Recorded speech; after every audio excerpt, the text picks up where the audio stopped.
Mariborski otok je to poletje obiskalo skoraj 37.000 kopalcev oziroma 635 obiskovalcev na kopalni dan. Sezona je malo boljša, kot je povprečje zadnjih 10 let, kjer je povprečje bilo 580 kopalcev na dan, tako da mi smo bili zadovoljni, resnično vreme je služilo.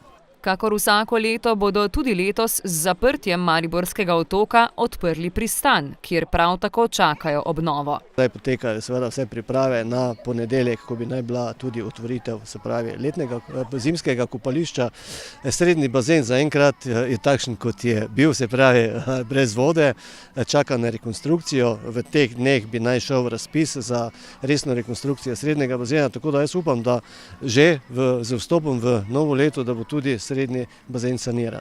Najmanj do pomladi 2018 pa bo še treba počakati na obnovo edinega mestnega kopališča na prostem. Zdaj so seveda projekti v fazi, da gredo na mestni svet. Videli bomo, kako